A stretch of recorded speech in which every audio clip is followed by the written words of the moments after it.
Reses di masa sidang kedua DPRD Kota Ambon tahun 2018, anggota DPRD Yusuf Wali mendatangi warga Pandan Kasturi.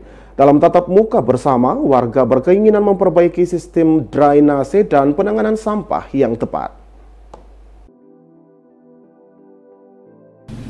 Reses di masa sidang kedua DPRD Kota Ambon tahun 2018 dimanfaatkan anggota DPRD Kota Ambon, Yusuf Wali, untuk menyerap aspirasi warga.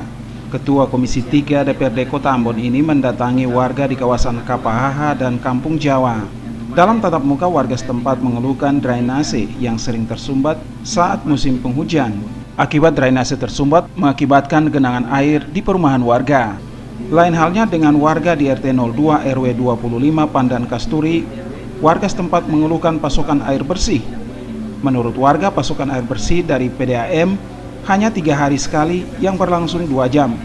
Mereka berharap aspirasi ini dapat disampaikan kepada pihak terkait untuk melihat persoalan yang dihadapi. Jadi pada masa sidang kedua tahun 2018, DPR lewat Bamus sudah memutuskan untuk reses pada tanggal 11 sampai tanggal 13 kemarin, dan sudah melaksanakan itu di 2 lokasi.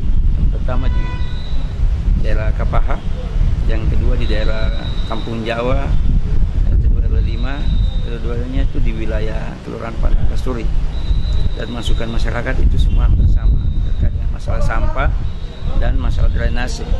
Karena reses kali ini dibikin pada saat musim penghujan, sangat kentara sekali. Drainase yang sudah tertutup dapat mengganggu. Akibatnya air dari hujan itu bisa meluap masuk ke rumah-rumah masyarakat. Dan juga di daerah RT 225, daerah Pandan Kasturi.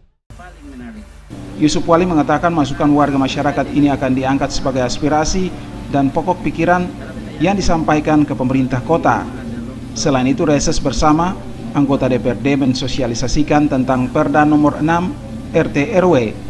Dalam upaya menjaring aspirasi ini, warga masyarakat di kawasan Stein Kebun Cengkeh mengeluhkan jalan rusak yang semakin parah. Melki Latusau oleh Sarlas Bolaman melaporkan.